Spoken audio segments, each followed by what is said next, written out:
It's nighttime, and you're about to walk inside Pharaoh Tutankhamun's final resting place. You know, King Tut. You don't have a torch, but at least you came with a flashlight. You walk down several flights of stairs and observe how the walls are carved in hieroglyphics and what looks like a spell. Those who take anything from this place will be doomed for life, the spell says. Even if you don't really believe it, this scares you a little bit. You find a huge stone door. Is it a trap? You manage to open it, but oh no, it's only an empty chamber. You check your map. It seems like you're heading in the right direction. After what feels like hours, you realize you must be trapped inside a labyrinth. You try to retrace your steps, but you can't find the door where you came in from anymore. That's it, you think to yourself. You've fallen for the Pharaoh's trap. What's worse, you didn't bring a lunch. Okay, so we've all seen Hollywood movies where the main character is exploring ancient ruins and faces some seriously dangerous traps, right? We've been told Egyptian royalty protected their final resting places with venomous scorpions and snakes, sliding doors that will trap you for life, and giant rolling boulders that will crush anyone on their paths. The thing is, were these traps truly real? Well, I regret to be the one to break it to you, but this is all fiction. These elaborate traps were too technologically advanced for ancient civilizations to pull off. That is not to say, however, that there weren't any traps at all. Ancient civilizations, like the Egyptians and the Mayans, are known for their practice of building entire monuments dedicated to the ones who had passed away. These structures would often reflect the position of person occupied in society. So, for the really important people, the VIPs of their times, massive monuments were built to host their bodies long after they were gone. Some of these civilizations believed that a person's life would continue on the other side of the veil. For that reason, a person would be buried together with the belongings of their current life. If they had a lot of money and power and stuff, that meant their resting places would be filled with riches and gold. Now imagine if you lived in ancient Egypt and you knew exactly where all the pharaohs' tombs were located and had heard rumors of the amount of wealth kept in these places. Maybe you would be tempted to go check it out, right? We're talking about large rooms filled from floor to ceiling with golden artifacts, jewels, and even money. I mean, it does sound tempting. And since there weren't any security guards protecting the entrance of these places, Egyptians needed to get creative as to how they would protect these riches. These old civilizations found some traps to be useful. A recurring one was building empty rooms inside the monument to confuse a burglar. Now, let's take a look at Amenhotep III's final resting place as an example. It was built in the city of Luxor, in a spot also known as the Western Valley of the Kings. Two French engineers originally discovered the monument between 1905 and 1914 CE. The structure is huge and has more than 10 chambers, connected by long corridors and steep stairways. The King's Chamber is the most hidden one, and for an outsider to try and find it, they will probably enter a lot of empty rooms beforehand. Other pharaohs tried to protect their riches by commissioning monuments with false doors concealing pits that were up to 20 feet deep. This way, an unwarned and unwanted visitor would be surprised by the deep hole on their way to the king's resting chamber. Alongside false doors, pharaohs made sure to build labyrinth-style corridors and false walls. This way, robbers could take hours or days before they found the king's real chamber. As to pits with poisonous snakes on them, if there were any reptiles inside these monuments, they probably got inside on their own, and would most likely not stay there for long. There is no way snakes would survive years and years without food inside these pits. So yes, another Hollywood-induced belief right there. If these traps seem boring to you, archaeologists did find an interesting deterrent in the final resting place of the Red Queen of Palenque in Mexico. Palenque was one of the most powerful Mayan cities in pre-Columbian Mexico, and the Red Queen was believed to be the grandmother of the last Mayan king, undoubtedly a person of immense importance to the empire. In her honor, a huge monument was built to keep her body after her passing. The discovery of the tomb itself was already thrilling. Archaeologists found an ancient monument when digging at the site back in 1994. The first thing they found was a room with a hidden door. Once they opened the door, they discovered a long corridor. Finally, at the end of this corridor was the Queen's chamber. The team of archaeologists was beyond excited to unearth this chamber with the mummy of the Queen herself still inside it. They found her to be accompanied by her pearls, jade shells, and expensive rocks. But as the team explored the remains, they saw something rather strange. The room was filled with a red-colored powder. Researchers knew that the color red was important to the Mayan people, and that much of their clothing and buildings were decorated with this color. But they didn't understand why the Queen was buried with this unknown red substance. After they took a sample back with them for further analysis, they discovered that the red powder was cinnabar, a very dangerous mineral. This powder, when inhaled, can cause, shall we say, severe health damage to a person. The team concluded that this could only be a trap for anyone trying to steal her riches. Okay, so dangerous powders might have worked as the most intense traps we've seen until now. But perhaps the cheapest way to keep out unwanted visitors was to advertise spells written out all over the monument. We'd probably laugh at these today, but back in the day, they were more or less effective. Spells usually said that the person who took anything from that place would meet a tragic fate.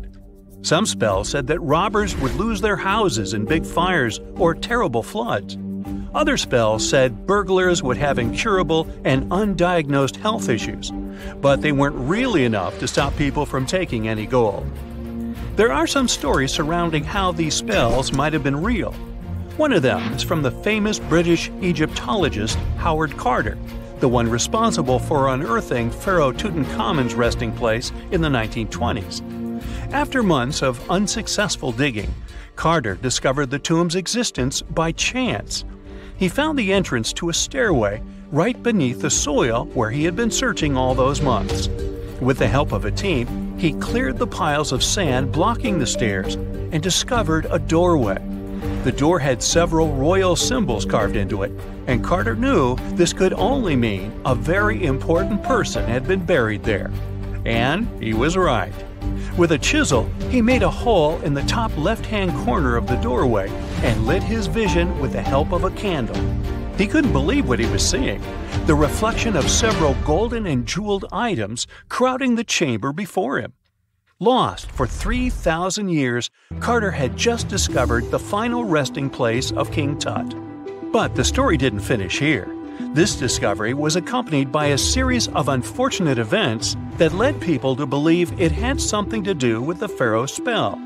Carter himself mysteriously passed away just a few years later, and some of his assistants lost their houses in floods, just like one of the spells threatened. Some say it's just coincidental, as there's no real proof of these things being connected. Well, what do you think? Was this an effective trap after all? In November 1922, a boy walked through the desert mountains of Egypt and discovered some ancient steps carved into the rock. Subsequently, this find became one of the world's largest and most significant archaeological discoveries. This step was part of Tutankhamun's untouched tomb. Archaeologists found about 5,000 ancient objects, including jewelry, fabrics, painted vases, and funeral masks. You've probably seen one of them. It has become one of the most recognizable attributes of ancient Egypt. More than 100 years have passed since then, and now humanity has finally become close to another large-scale discovery, the tomb of Cleopatra. This queen was the last active ruler of the Ptolemaic Kingdom of Egypt, who sat on the throne from 51 to 30 BCE. There are many ancient records about Cleopatra, her reign, and her unusual personality, but until now, no one has discovered the secrets about her passing away in the burial place. So, one archaeologist, Dr. Kathleen Martinez, has been studying ancient records and temples around Alexandria for decades, and concluded that the tomb of the queen should be located under the ancient city of Taposiris Magna, founded in 280 BCE. It was a big city on the northern coast of Egypt, where tens of thousands of people were engaged in trade and industry, and it seems that Dr. Martinez's guesses turned out to be correct. She and a group of archaeologists have discovered a secret underground tunnel near Alexandria, with a length of about 0.8 miles. It was cut into the rock under Taposiris Magna's temple. During further excavations, they found many things that indicate Cleopatra's tomb lies in the tunnel's depths. It's also possible that she is buried there together with the Roman commander, Mark Antony. According to ancient records, Cleopatra and Mark Antony loved each other and together opposed the Roman Senate, which declared Antony a traitor. The fact that natural disasters have occurred on the territory of Taposiris Magna for thousands of years can complicate the excavations. Earthquakes and floods destroyed the city and possibly flooded its underground tunnels. But archaeologists hope the ancient tomb remains untouched, and that it hides many treasures and records about the royal life of ancient Egypt during the reign of the last dynasty. There's a chance that excavations will go underwater and in the mud. This will require much time and funding, but archaeologists are sure it's worth it. Anyway, it's too early to say that Cleopatra is really buried there, but scientists have found many things in the tunnel that confirm this, including clay pots, dozens of coins with the image of Cleopatra and Alexander the Great, as well as a bust with the image of the Egyptian queen. Cleopatra is still one of the most popular personalities in Egypt, on an equal footing with Ramesses III and Tutankhamun. She inspired many films, paintings, and books, but what made her so popular?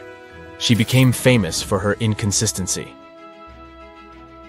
She was a beautiful, intelligent ruler who pulled Egypt out of the crisis and made it a prosperous power. Medieval Arabic texts say she knew chemistry, mathematics, and philosophy, and may have written several scientific books. She knew several languages and had excellent diplomatic skills. At the same time, there are many legends that she was a femme fatale who drove many men crazy. However, there's no evidence that her beauty was incomparable. The image of a stunning model was created by Hollywood when it made several films where famous actresses performed the role of Cleopatra. And the Roman Emperor Octavian, the adopted son of Julius Caesar, specially created the image of Cleopatra as an insidious seductress because he was her enemy. Even though she was born in Egypt, Cleopatra wasn't an Egyptian. Her ancestors were Greeks, among whom was one of the generals of Alexander the Great. However, the people of Egypt loved her. She learned the language and was very sensitive to the traditions of this country. She knew the history, mentality, and customs of ancient Egypt well. She raised the level of its economy and strengthened its status as a world power. Much of this was made possible thanks to her cunning and impressiveness. She loved theatrical performances and lavish celebrations. She knew how to surprise people and put on a show. But behind the exterior image of a luxury lover was an intelligent and calculating ruler. Ancient Egypt was a rich, luxurious country, and Cleopatra did everything to increase its wealth and strengthen its position in the international arena. For example, she was once in conflict with her brother Ptolemy XIII Odd. The queen knew that she wouldn't be able to resist him, so she decided to attract Julius Caesar to their side. The Roman emperor arrived in Alexandria, where Cleopatra wanted to meet him, but Ptolemy knew about her plans and was about to prevent her from coming to Caesar. Then, instead of a rich and noisy arrival, Cleopatra decided to make her visit inconspicuous. She wrapped herself in a carpet or linen bag the emperor's servants carried into Caesar's private chambers. Cleopatra emerged from the carpet and impressed the Roman emperor with her beauty and determination. As a result, they fell in love with each other and became close allies. After some time, she impressed another influential Roman for diplomatic purposes.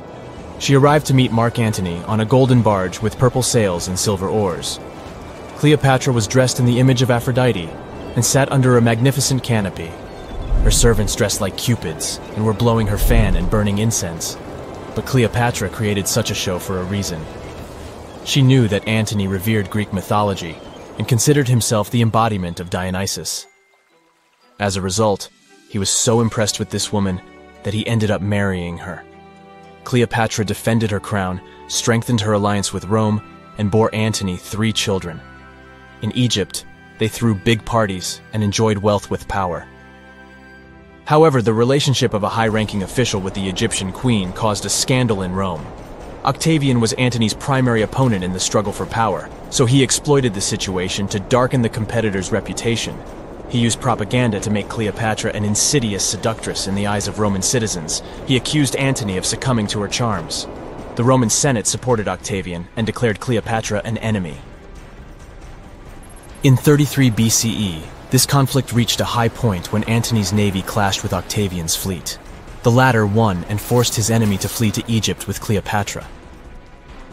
According to some records, they took refuge near Alexandria.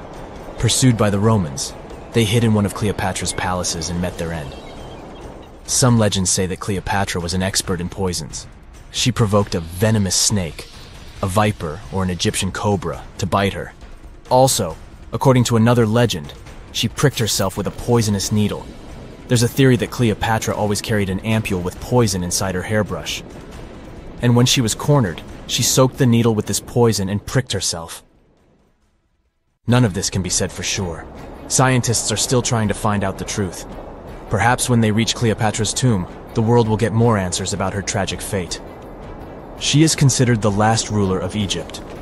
After her passing, Octavian plundered her palaces and temples and returned to Rome, where he became the main emperor. He successfully ruled the country and expanded its borders. His reign ended when he turned 75. World history would have looked different if Cleopatra and Mark Antony hadn't lost that naval battle. By the way, did you know that more time has passed between Cleopatra's reign and Neil Armstrong's flight to the moon than between the reign of the Egyptian queen and the construction of the Great Pyramid of Giza? Armstrong took a step on the Earth satellite in 1969, 38 years after the birth of Cleopatra.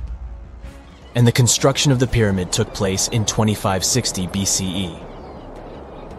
Imagine how long the history of ancient Egypt is. Cleopatra is closer to us in time than to the pyramids. One of the most unexplored and mysterious places on Earth is located in plain sight. It's one of the most majestic monuments of humankind. The wonder of the ancient world hides a secret that scientists and archaeologists still can't solve. This is the Great Sphinx of Giza in Egypt.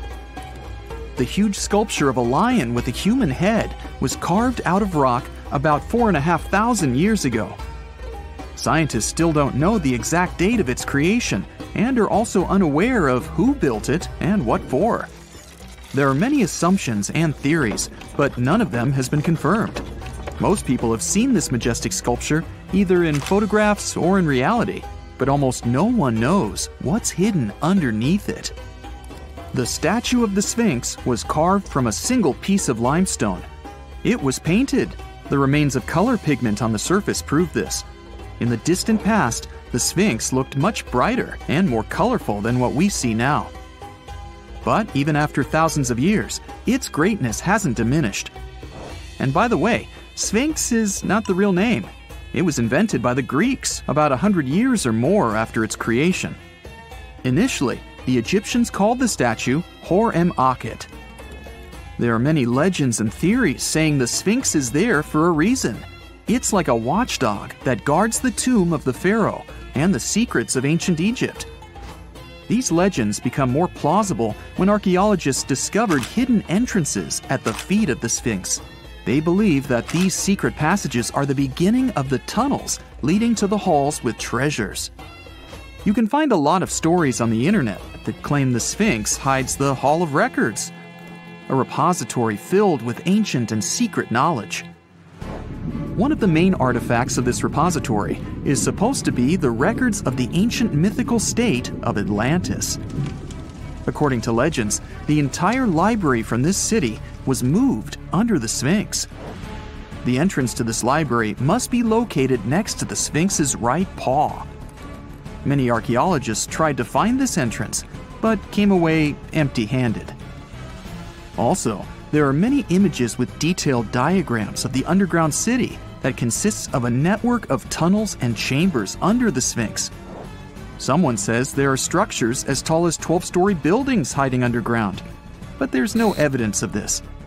Archaeologists, even after millennia, continue to explore the mysterious sculpture. At the same time, many Egyptians don't want to learn more about the Sphinx. They're terrified of awakening something supernatural.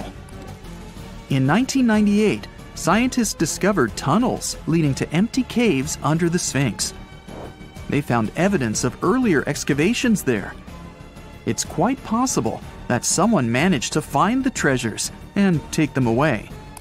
Some people believe Egyptians found some kind of artifact under the Sphinx that has the power of unknown advanced technologies. The artifact is so powerful that it can change the course of history. Of course, most theories are just fairy tales of conspiracy fans, but it's a confirmed fact that the Sphinx hides a system of caves and rooms. There are so many rumors surrounding the Sphinx that it's impossible to understand what's true and what's false. In any case, it's difficult and dangerous to study the sculpture because active excavations can destroy it. And then the entrance to the underground rooms can get blocked by rocks and lost forever. Also, further exploration requires a lot of money, and financing is not always easy to find. But the main reason? It's too risky. There's no guarantee that people will be able to get out of the underground labyrinths. For these reasons, scientists and archaeologists have been exploring this majestic structure for so long. Another famous architectural monument with a secret is Mount Rushmore in South Dakota. Everyone admires the images of the US presidents' faces carved into the rock, but few people know that there's a secret room hidden behind the head of Abraham Lincoln. The architect of Mount Rushmore wanted to carve slabs on the rock with the record of the main stages of the country's history. But his plan was too complicated to carry out. Then he was offered to implement it on a much smaller scale, to build a secret room inside the mountain. The idea was to save this knowledge so that future generations will always remember the history of their country. Unfortunately, the architect didn't have time to finish his work. The construction stopped for several decades. But in the late 90s, the project was resumed. Porcelain enamel panels depicting the history of the US were placed in the room. It's possible that these plates will be stored there forever. But people can't see them, at least for now. The room is inaccessible to tourists as it's too difficult to get inside. Another secret room is located in the Empire State Building. More precisely, it's not even a room, but a place where you can take cool photos. Almost all tourists gather on the observation deck of the 86th floor to enjoy a stunning view of Manhattan. But there's another deck with panoramic windows on the 102nd floor. There are way fewer people there because almost no one knows about that place. Fortunately, access to this deck is open to everyone. You probably won't have to wait in line for a long time to take a photo. You'll feel special because you're in such a secret place where there are almost no people. But the coolest place is even higher, on the 103rd floor. This is a spacious observation deck where celebrities get their photographs taken. It's not a public place, but if you know the right people, you can get there. There are almost no security measures on the site. Only a low ledge between you and an abyss. That's why crowds of people are forbidden from coming here. It's not so easy to get there, and you're unlikely to succeed without a guide.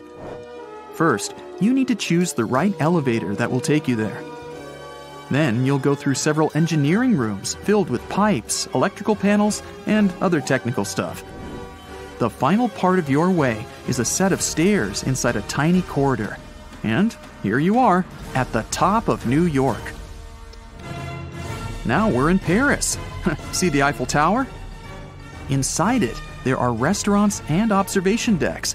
But if you try hard, you can find a secret apartment. Now it's a museum, but it was built so that people could live in it. The architect of the tower, Gustav Eiffel, created this apartment in 1889 for himself. It's almost at the very top of the Eiffel Tower. Imagine what a beautiful view he observed every day. He was the first and only tenant. No one else could gain access to this place. When the architect passed away, the apartment remained empty for a long time. Only recently, they restored it and turned it into a museum.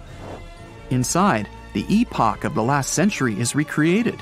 They even put wax figures of Gustav Eiffel, his daughter, and the American inventor Thomas Edison inside the room. This place is filled with an endless stream of passengers, office workers running late, visitors from other cities, noise, and train whistles. At Grand Central Station in New York, among all these sounds, you can hear the sound of a ball hitting a racket, if you're in the right place. A real tennis court is hidden inside New York Central Station. It belongs to a tennis club that arranges corporate games for employees of many companies. The club was opened in the 60s. Now we're moving to London, Charing Cross Road. It isn't easy to find one secret place here. To do this, you need to look carefully at your feet. Do you see these sewer grates in the asphalt? Inside them, you can notice two signs with the name Little Compton Street. Yeah, there's another street right below you. It disappeared from all maps at the end of the 19th century. Charing Cross Road was built over it. The identification signs that you see are part of old engineering tunnels. There's another interesting place in London. It's located in the southeast corner of Trafalgar Square. At first glance, it looks like a thick lamppost, but there are too many tourists walking around. You come closer and realize that one person can easily fit inside the post. The lamppost belongs not to an electrician, but to a police officer. Yeah, this is the smallest police station in the world. It was built in the 1930s and used as a watch post. Officers had to sit there one by one and watch Trafalgar Square. That always attracted a lot of pickpockets and all kinds of other criminals. Most people know that pyramids were built as grand tombs for the pharaohs, designed to ensure they had a smooth journey to the afterlife. The Great Pyramid of Giza, for instance, was constructed for the pharaoh Khufu. But what most people don't know is that this whole pyramid building trend started right here with the step pyramid of Djoser about 4,700 years ago. This massive structure was built for Pharaoh Djoser, a ruler from Egypt's 3rd dynasty. It rises 7 layers high above the ground and stands about 200 feet tall. We think of it today as a phenomenal architectural project.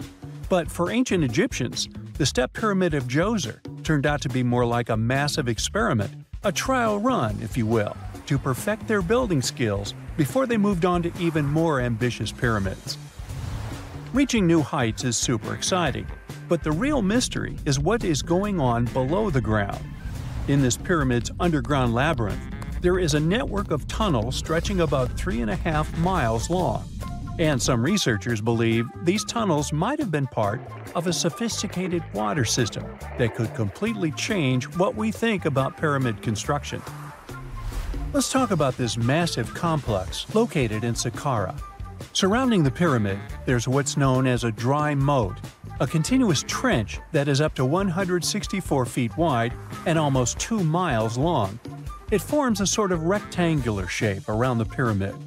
This trench has an average depth of about 65 feet.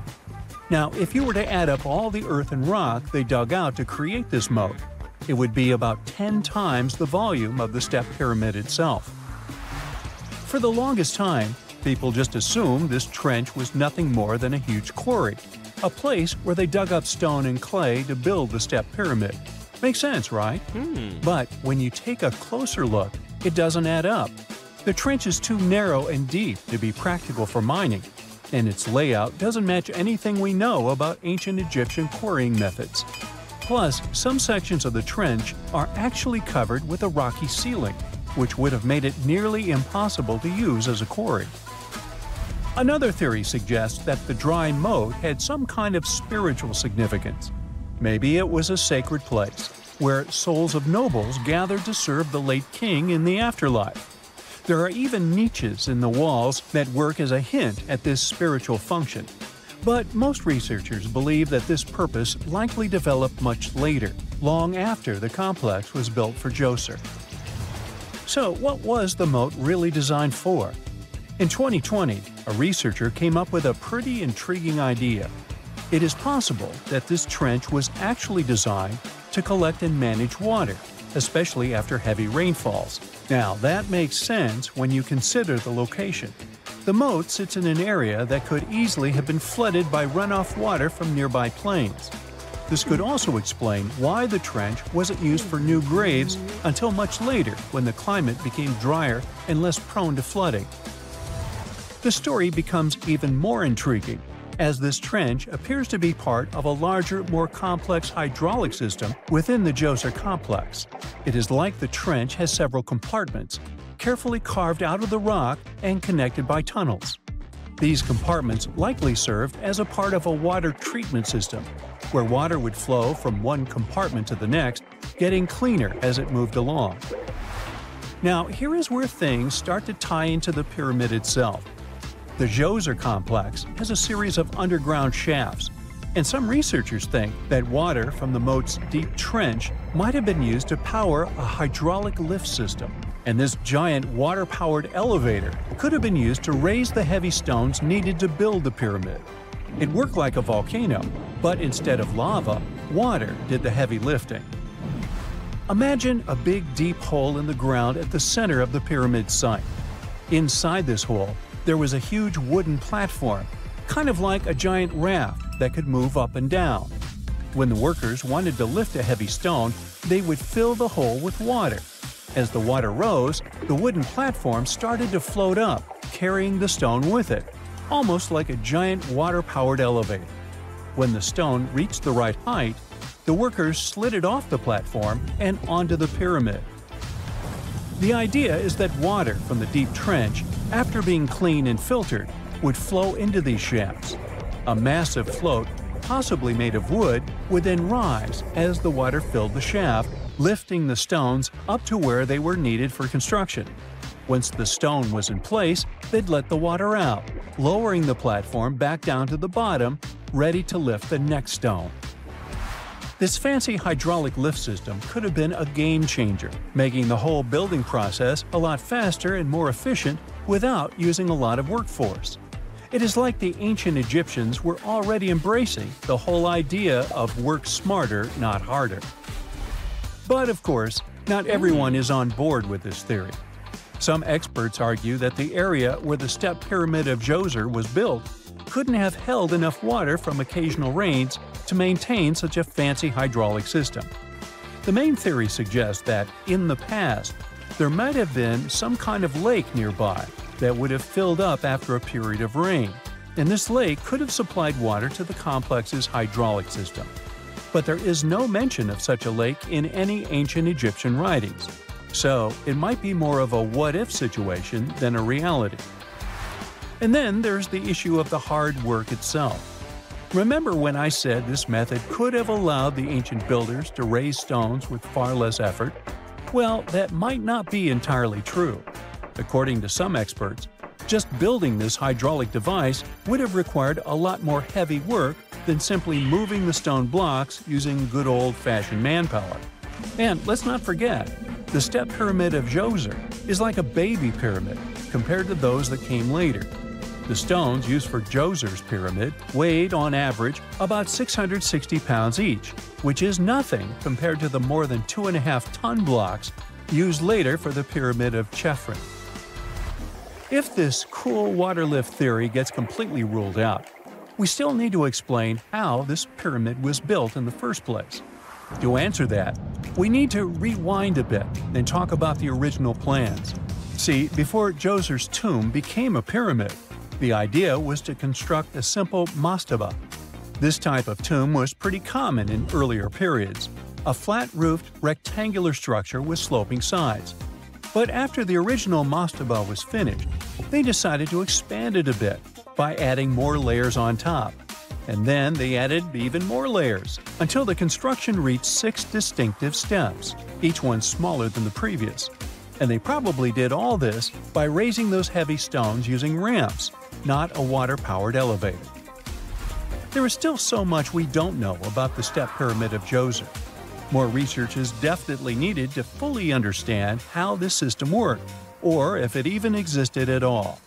But the idea of using water to help build the pyramid adds a whole new layer to our understanding of ancient Egyptian engineering. It's a powerful reminder of just how clever and resourceful those builders were, using the natural landscape and the power of water to create one of the most iconic monuments in history. Consider the Great Pyramids, one of the original 7 wonders of the world and the only one that still exists today. Did you know that the pyramids of Giza weren't the only pyramids out there? And they weren't even the first ones. First, there were the pretty good pyramids, but they didn't catch on. Nah, I made that up. Back to the story. In ancient Egypt, it was believed that kings were chosen by gods to serve on earth as their mediators. In the afterlife, they were expected to become gods themselves. The pyramid complex was built to make sure that the king had everything they might need in the afterlife. The complex included the pyramid, a palace, and temples. The tomb in the pyramid, where the king was buried, was filled with many things they might need, like furniture, food, and gold vessels. Actually, the first pyramid had been built 80 years before the first pyramid of Giza appeared. Overall, there were around 100 of them. Some weren't finished though, since the construction took a while and not every pharaoh lived long enough to see the end of the construction. And now let's talk about the construction itself. The biggest of the pyramids of Giza is as tall as a 40-story building. So how on earth did they manage to build a structure that massive 5,000 years ago, long before machines and other equipment appeared? Well, let's figure it out. So Pharaoh Khufu ascended the throne around 2575 BCE, and his architects started the construction of the oldest and biggest of the pyramids of Giza. He figured that over 2 million limestone blocks had to be used to build the pyramid, each weighing around 2.5 tons, around the weight of a rhino. The architect wanted to finish the construction in 20 years. To make it possible, a stone had to be carried and pushed into place every 4 minutes, 24 hours a day, 7 days a week, and 365 days a year, except leap year. So obviously, a lot of workers were needed to make it happen. Many believe that it was enslaved people who worked at the pyramid's construction site, but that's not true. Workers came from all over Egypt to contribute to the project. All in all, around 25,000 of them. The Egyptians were doing all kinds of work, starting with manual labor and crafting tools to administrative work. They all worked around 10 hours a day. They were housed and well fed, and they were overall living a more comfortable life than an average Egyptian could afford at that time. Supposedly, the builders lived in a nearby temporary city and were a highly organized community with a strong leader. The pyramids seemed to be designed to align with the points on a compass, and their sides symbolized the rays of the sun. But back at that time, there were no compasses. Ancient Egyptians figured out the directions themselves and with amazing precision. To align the pyramids, they used 2 constellations. The construction site was arranged on the west bank of the Nile River. This also had a symbolic meaning. Just like the sun sets in the west, life sets in the west as well. The second pyramid of Giza was for Khufu's son, Pharaoh Khafre. It's a bit smaller, but this one has the famous noseless statue of the Sphinx. Of course, originally it had a nose. I would tell you what happened to it, but it's still a mystery, and no one knows for sure. Sphinxes have the body of a lion and the head of a human. They were considered guardians of important areas. This famous Sphinx, also pronounced Sphinx, has the head of Pharaoh Khafre and is guarding his pyramid, facing the sunrise. The Sphinx is one of the biggest and oldest statues in the world. Originally, it not only had a nose, but was also painted. Scientists have discovered traces of the red color of its face.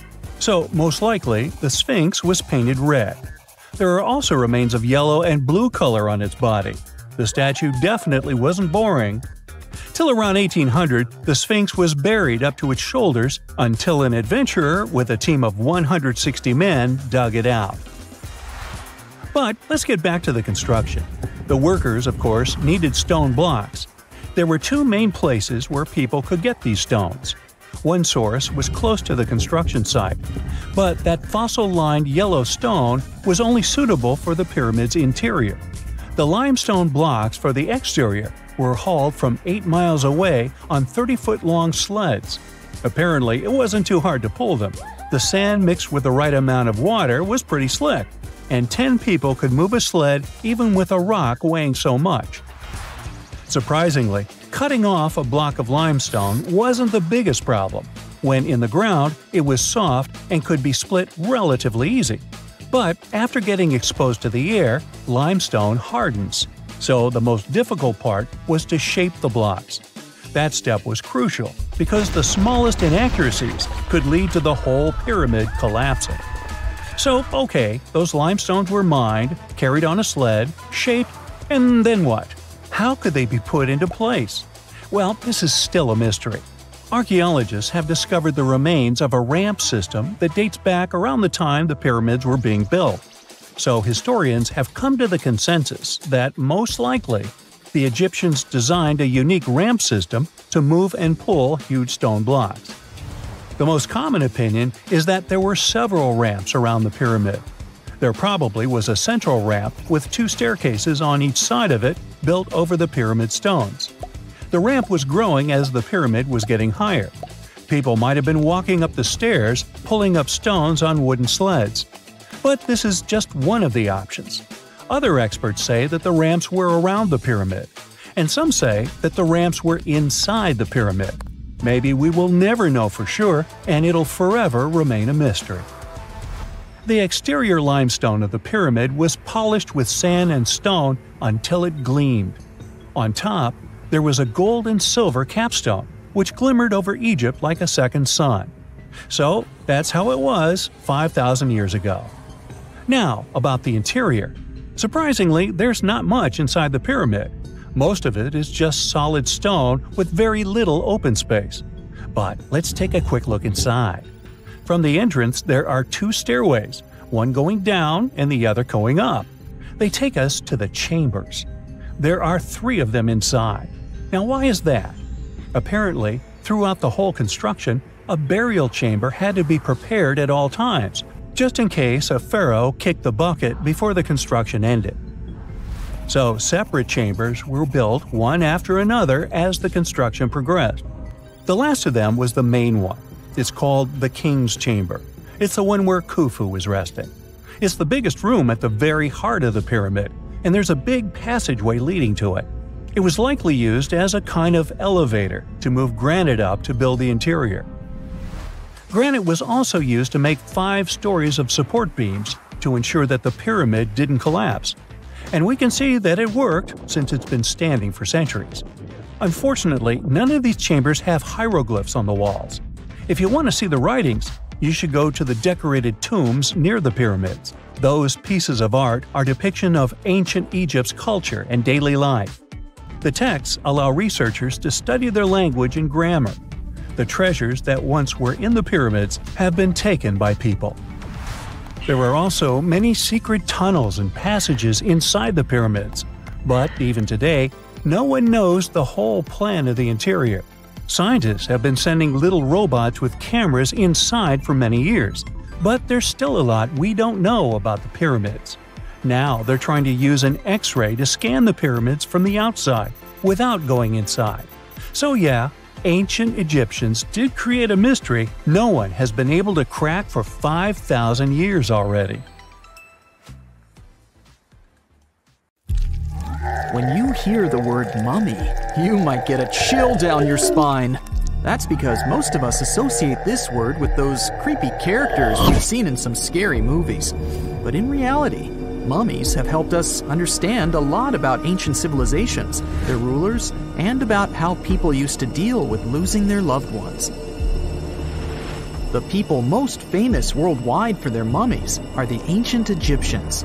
They believed that some sort of existence after passing away was possible. if certain conditions were met.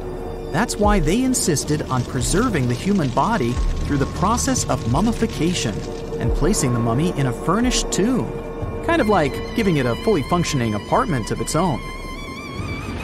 Why did they believe in this? Well, because they were deeply connected to their natural environment for the most part. They saw the natural cycles around them, like how the sun rose every day, followed by the moon, or how new life was always sprouting from plants, even after they had wilted away.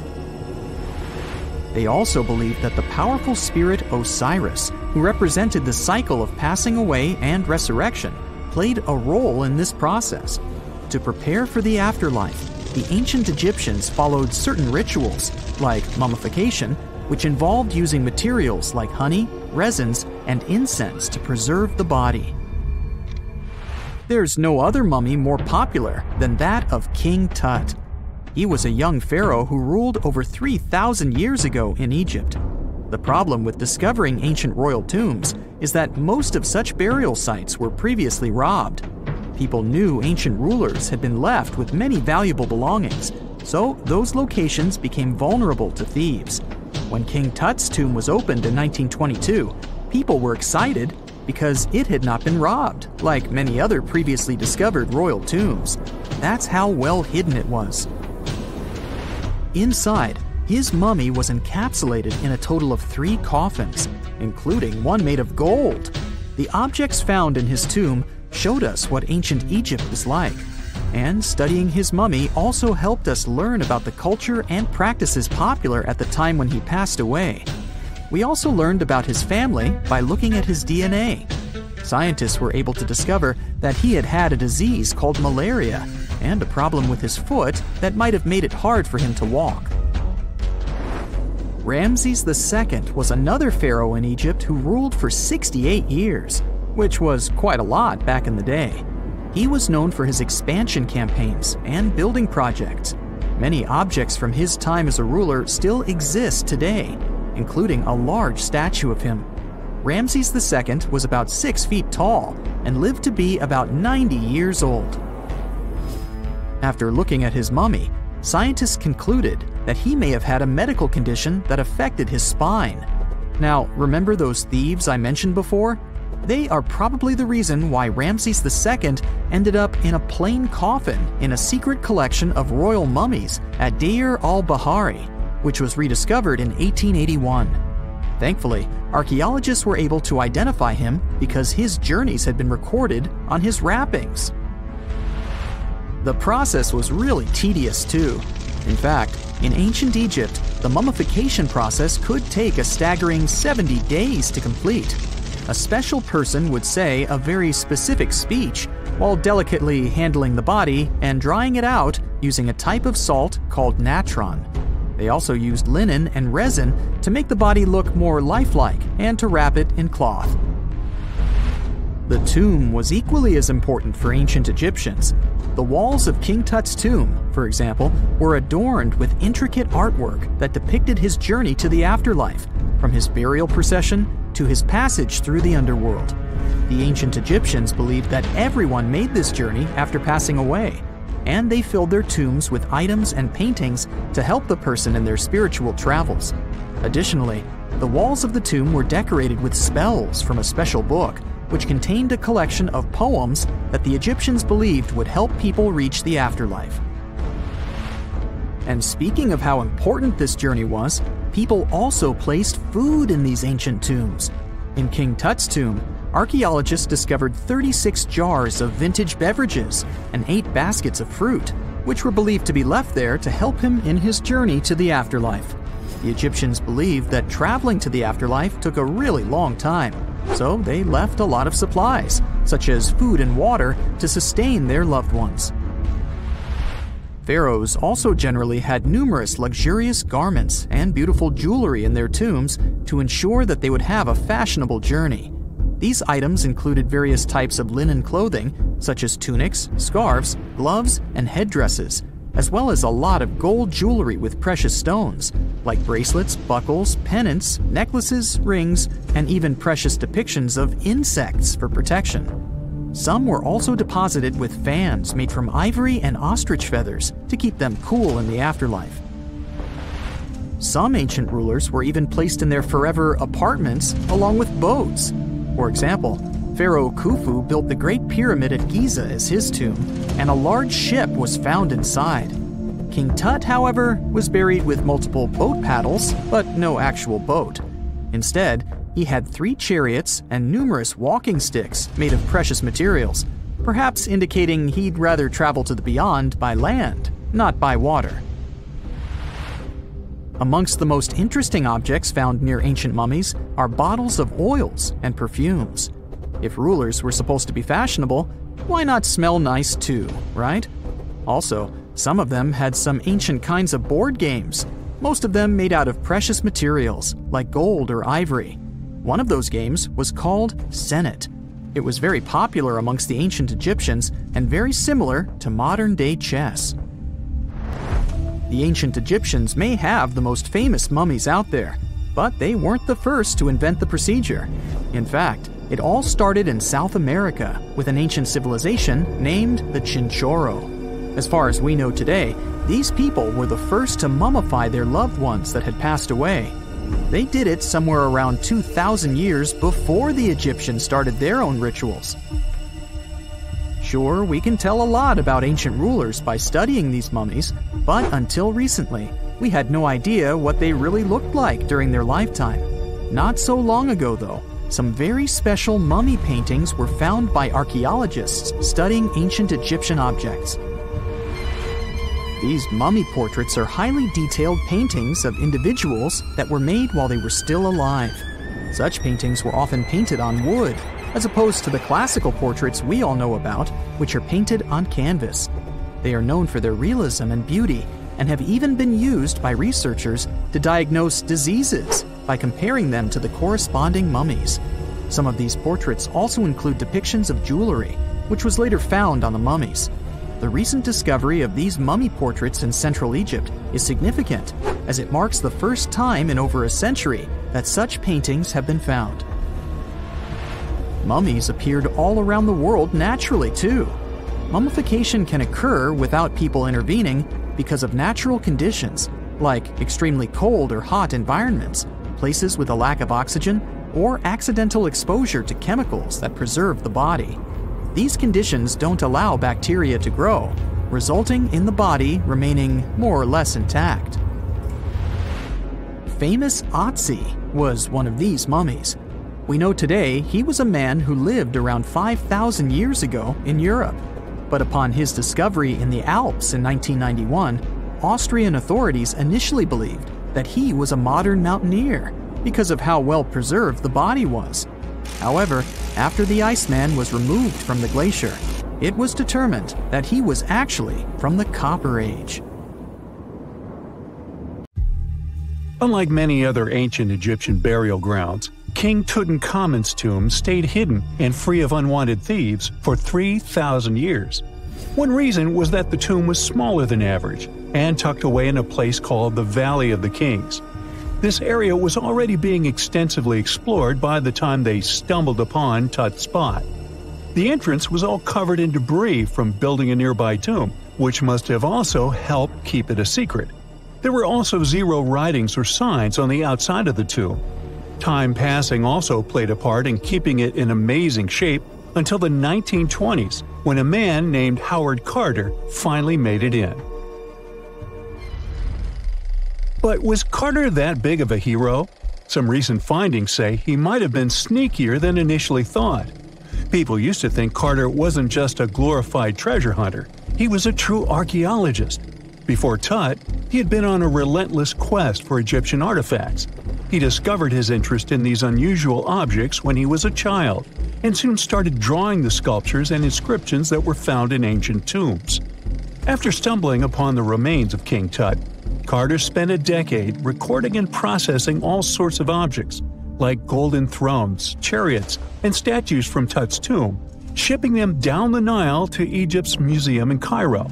Well, at least that was the official story. More recent discoveries claim that not all of the objects made it to Egyptian officials. A secret letter seems to uncover Carter's little 10 for them, 1 for me policy. The letter in question was sent to Sir Alan Gardiner, a philologist and friend of Carter's, dated from 1922. In these writings, Carter mentioned having found the tomb and was asking his buddy for some advice.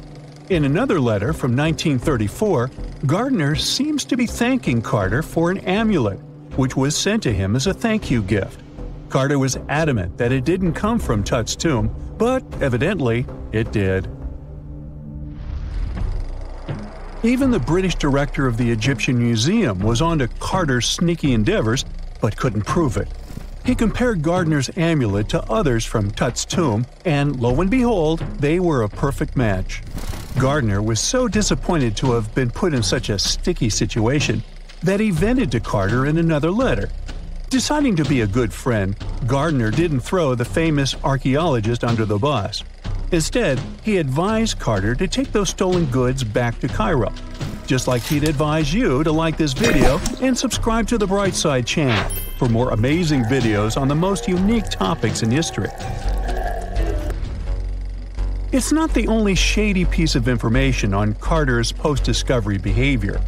In 1947, a man named Alfred Lucas, who used to work with a controversial archaeologist, gave some information in an obscure journal in Cairo. He claimed that Carter sneakily cracked open the burial chamber door himself. Then he sealed it back up like nothing had happened before the official uncovering. Now, why would he do that? Well, the same theory suggests that Carter and his crew might have entered the tomb early so they could get their hands on some ancient goodies. Obviously, these people couldn't risk having such objects sold while they were still alive, but made sure they were auctioned off after they passed. Carter, though, never confessed to anything. He made no official denial either, but the Egyptian government couldn't risk any more mysterious disappearances, so they prohibited him from entering the tomb for a while. Some have connected this apparent stealing to the curse of King Tut. If you've never heard of it, know that it became quite the scary tale soon after King Tutankhamun's resting place was uncovered. It claimed that anyone messing with the tomb of the boy pharaoh would face some serious bad luck. It's not all dramatic like a mummy going on an aggressive spree, but word got out that the people involved in disturbing King Tut's lair met some mysterious, untimely ends.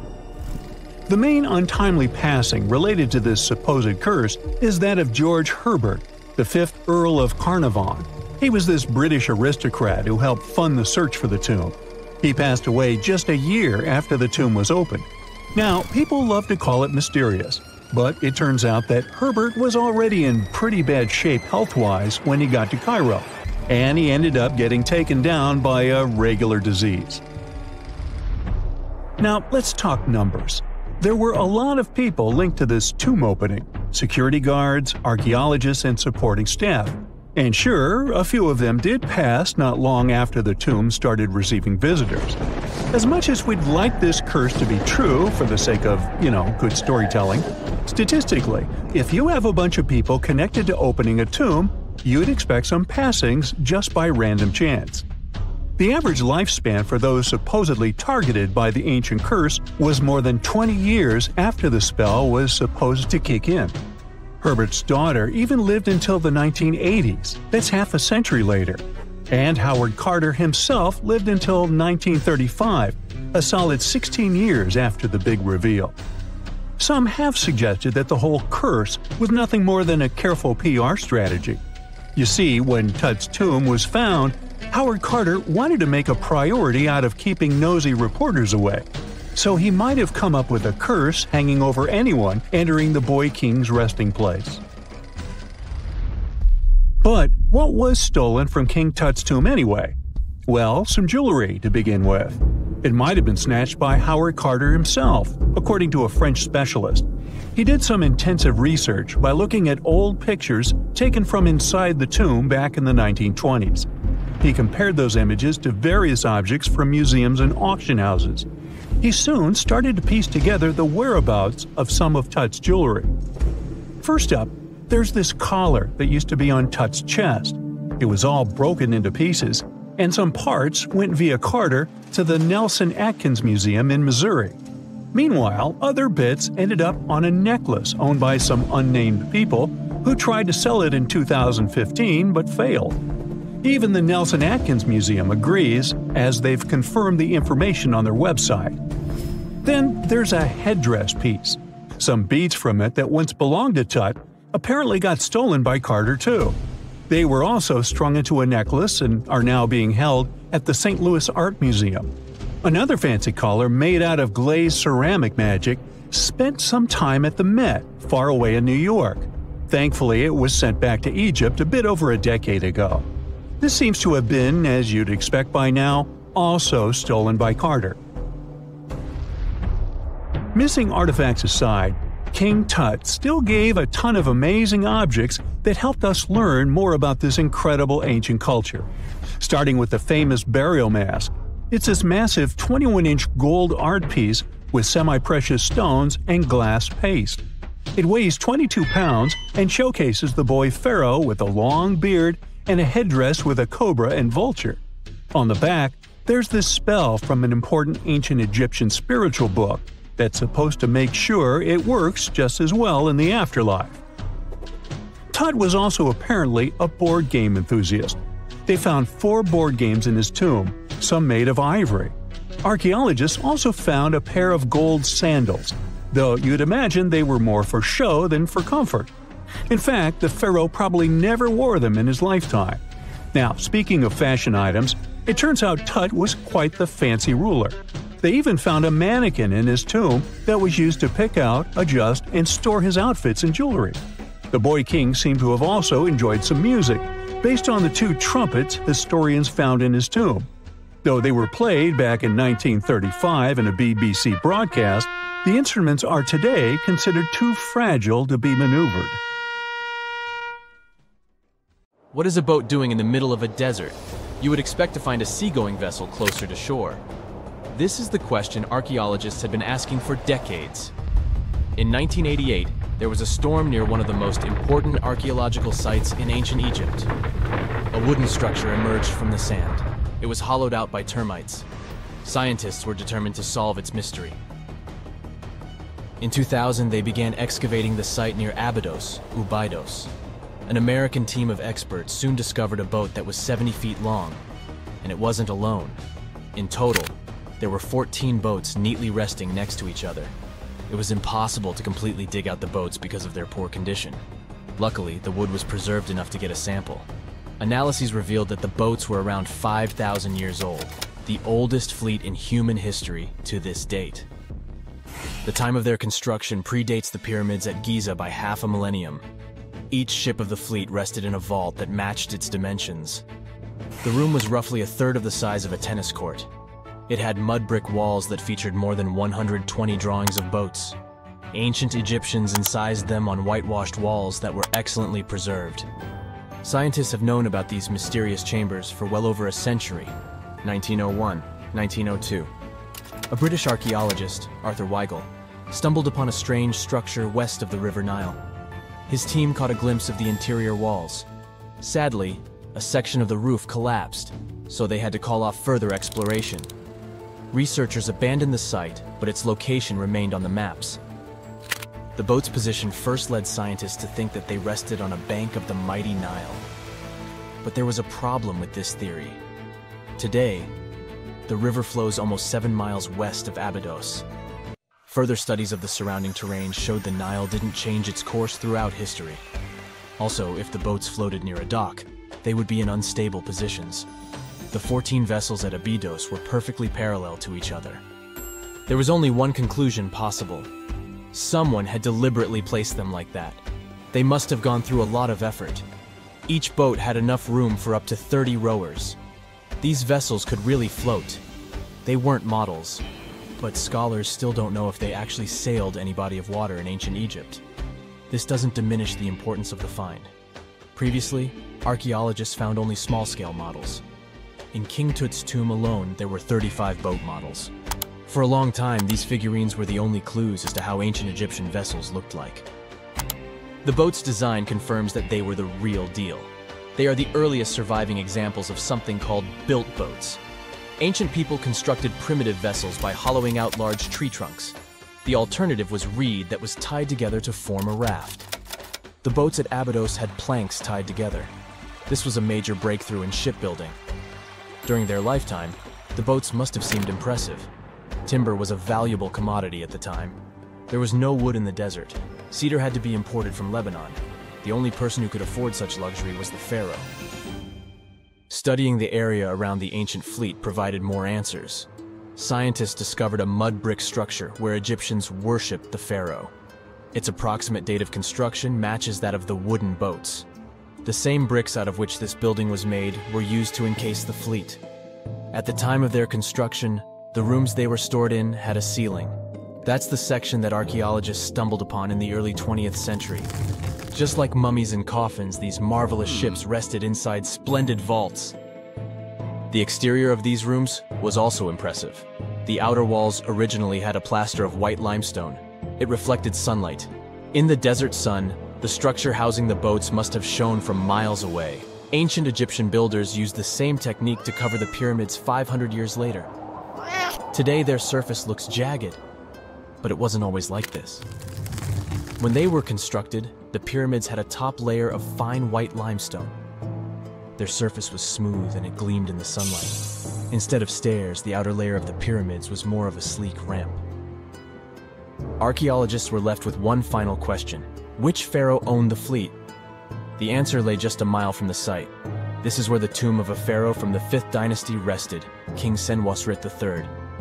Its time and style of construction matched the ones of the chambers with boats. The very end of his rule might explain how the boats ended up in the middle of the desert. The pharaoh probably passed away in northern Egypt. Then his body was transported down the Nile to Abydos in a marvelous procession of decorated boats. The vessels were later lowered to chambers near the final resting place of their owner. This had a symbolic meaning. In the ancient Egyptians' belief system, ships played a key role. Their supreme deity was Ra. He traveled through the sky during the day in the form of the sun. At nighttime, he sailed through the netherworld in a solar boat. The pharaoh identified himself with Ra. That's why he needed boats in the afterlife. That was the only way to regenerate himself. Just as the sun rises every day above the horizon. This belief existed for thousands of years. The more famous Pharaoh Khufu also had a ship. Scientists found it in 1954 next to his pyramid at Giza. It is some 4 centuries younger than the fleet at Abydos, but Khufu's ship was almost 2 times longer. The Great Pyramid of Giza and King Tut's tomb are some of the most famous archaeological finds in Egypt.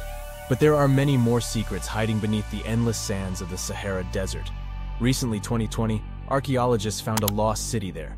They have labeled it as the most important discovery since King Tut's tomb, 1922. The city of Aten is some 3,000 years old. Historians hope it will give them a unique insight into the everyday life of ancient Egyptians. The famous archaeologist and Egyptologist Zahi Hawass proclaimed the site a lost golden city. Aten sits some 300 miles south of Egypt's capital, Cairo. It is close to the famous Valley of the Kings. Archaeologists first found sections of mud brick walls that spread out in all directions. They discovered complete rooms with tools of everyday life inside. The research team unearthed a bakery, a residential neighborhood, and an administrative district. They all date back to the time when the Egyptian civilization was the wealthiest in its long history. They were also the first to make objects from iron. In 1911, scientists found a set of iron beads near a village in Lower Egypt, El Girza. These are the earliest known iron artifacts. The discovery is literally out of this world. Ancient people made them by beating into shape a piece of a meteorite. The 9 beads were once part of an ornate necklace. They are now blackened and corroded, which is perfectly normal for a piece of jewelry that is over 5,000 years old. They consist of an iron-nickel alloy. Researchers were impressed by the skill of ancient jewelers who processed the beads. Their craftsmanship is more impressive when you think that they didn't know the stellar origins of the material. The Great Pyramid of Giza also has a remarkable feature. An international research group investigated the electromagnetic response of the structure to radio waves. They found that the pyramid has the ability to concentrate electromagnetic energy inside it. This occurred inside its chambers as well as under the pyramid's base. It contains an underground, unfinished chamber. It seems that the electromagnetic response is connected with the properties of limestone, the Great Pyramid's main building material. The research results might have a practical application. The way solar cells and nanosensors function could be improved by this remarkable find. A gruesome discovery took place in Egypt some years ago. You want to hear about it? 16 human hands, carefully buried in 4 eerie pits. They didn't look too much like human hands at first, since they were abnormally large, but they were. Weirdly, there were only right hands. No left hands were in sight. It turned out that it points to the practice of an ancient dark ritual. Old Egyptian art and tales talked of a ceremony where warriors would present the right hand of their adversaries as proof of victory and ask for gold in return. Egyptians believed in the afterlife, so cutting off someone's hand meant you cut off their power eternally. Guaranteeing this type of defeat was interesting to the winning party. Here, the fight was between Egyptians versus Hyksos, who lived in what was once known as Canaan. Egypt has always been the center of some history-changing findings, and some time ago, this papyrus was found. If we stretched it open, it would be just a tad bigger than the height of a skyscraper. The world's tiniest skyscraper, which is located in Wichita Falls, Texas. When humans didn't write on their notes app, they wrote on this thing, made from the medulla of a papyrus plant. Around 2,000 years ago, ancient Egyptians wrote something reminiscent of a book where they describe most of their funerary traditions and their visions of the afterlife. It's considered one of the most important texts from ancient Egypt and is still sold in bookstores to this day. This ancient manuscript was unearthed from a chamber located just south of the Pyramid of Djoser, located in Saqqara. Oh yes, Djoser is the oldest pyramid in Egypt and not the Giza pyramids like most people think.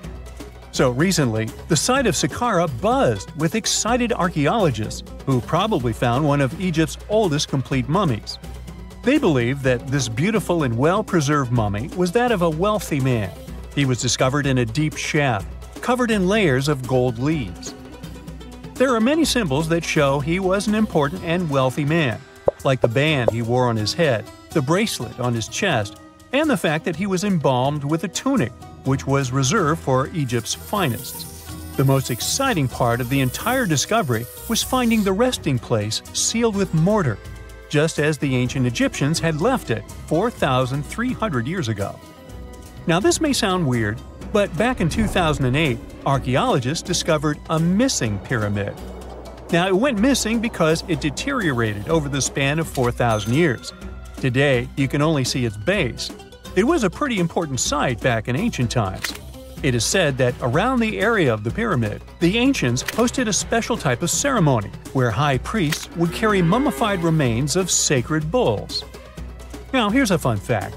Ancient Egyptians believed that Apis bulls were earthly incarnations of the city deity of Memphis and was connected to rites of fertility. It wasn't just any Apis bull though. They needed to be all black with a single white mark between its horns and a bunch of very specific characteristics. They were selected by the local priests and honored until they passed away. After that, they were mummified and buried in underground galleries. Meanwhile, this missing pyramid sort of disappeared around the 1800s. It was a German archaeologist who first found it in the village of Saqqara. He called it the Headless Pyramid when he first found it. But then, years after the official discovery, the desert sand came along and covered the whole thing. There were some excavations between the 19th and 20th centuries, but they weren't too systematic. That's why scientists were so thrilled when they dug an entire pyramid's base after removing the 25-foot mound of sand that was covering it. Oh, and it turns out American archaeologists are excavating a cemetery in Egypt that could contain over 1 million mummified bodies. So far, archaeologists have dug around 1,700 mummies. One of the main differences from other classic Egyptian mummies is that these people weren't kings and pharaohs. They were commoners that most likely lived about 1,500 years ago, when Egypt was controlled by the Roman and Byzantine empires. The name of the cemetery is cool though, the Way of the Water Buffalo, just in case you want to check it out on your next trip. Other than bulls and buffaloes, ancient Egyptians also liked baboons. Are you seeing a pattern here? In the beginning of the 20th century, archaeologists discovered a site filled with mummified baboons in a place called, guess what, the Valley of Monkeys. An animal wouldn't have been mummified if it wasn't considered important. Certain animals were more important than others, since they were linked to specific deities. Jackals were connected to Anubis, the ancient god of the afterlife, and cats were likened to the female deity Bastet. Baboons were a pretty big deal, since they were believed to be connected to Thoth, the deity of wisdom and advisor to Ra, one of Egypt's supreme deities. The archaeologists who studied these animals weren't too happy. They think these baboons were kept inside and were deprived of sunlight for most of their lives. They had extreme vitamin D deficiencies and they were poorly fed. Maybe Thoth got angry with these baboon keepers. Just a guess. Since there's never a boring day for archaeologists in Egypt, they also found human mummies with golden tongues. Since Egyptians were all about the afterlife, they believed that golden tongues might help a person speak once they pass to the other side. I mean, it's a long shot, but hey, why not? Some of these mummies were placed in wooden coffins with goods, such as necklaces, pottery, golden artifacts in the shape of lotus flowers and scarab beetles, and iPhones. Just kidding. A new temple was also unearthed recently in Egypt. Scientists believe it was dedicated to honor Zeus Cassios. That deity would be a cross between Zeus, the almighty Greek deity of the sky, and Mount Cassios. While digging around the Sinai Peninsula in Egypt, archaeologists spotted 2 pink granite columns poking out of the ground, and bingo! They believe these columns represented the temple's front gate and collapsed during an earthquake many years ago. And speaking of deities, there weren't only super serious deities. Recently, scientists unearthed a golden ring in a city south of Cairo. No, Frodo, it's not magical. It was a normal gold ring, but it had the depiction of the deity of fun, officially named Bes. This deity is often described in sacred texts as a happy chubby dwarf. Today, many tattoos we get are sorta deprived of any sense and are made of aesthetic purposes only. In ancient Egypt, though, women would get tattoos as a token of protection for childbirth. That's what scientists think, at least. Around the Nile region, scientists found some mummies that had well-preserved tattoos, which is a rarity since the skin deteriorates so easily. 2 of these women tattooed their lower backs, and the drawings were simple. They were mostly pictures, including that same chubby dwarf we just talked about, Bes. He also had a side hustle as the protector of women during childbirth. Now, would you believe me if I told you ancient Egyptians invented robots? No? Well, that's because that's not entirely true. Sure, they were astronomers, mathematicians, and engineers, and somehow they also squeezed an eccentric invention into that package – an automated deity some scientists called Hathor. This wooden statue had been in the Metropolitan Museum of Art for years before someone noticed its secret. With the help of an X-ray machine, specialists discovered a mechanical operating system inside it. The pulley-like axis goes from the statue's shoulder to her left leg. When the system rotates, the statue raises and lowers her hand. Hey, pick me! Pick me! I got my hand up here. It's 1898, and you're taking part in excavations in Saqqara. This place, not far away from Cairo, is full of ancient tombs and pyramids. You're in your Indiana Jones mood and hope to find something really phenomenal to become famous. Gold, manuscripts, treasure maps, mummies of famous pharaohs. Wait, a wooden bird? You're really disappointed as it looks like a regular toy. An old one, but still. Little do you know that years later, someone would propose that your bird was actually an ancient monoplane. So the artifact, nicknamed the Saqqara bird, is made of a sycamore tree. The birdie has a wingspan of just 7 inches and weighs around 40 grams. A perfect original souvenir from Egypt, I would say. It's over 2,000 years old and looks pretty plain, without any carvings of feathers or other intricate ornaments.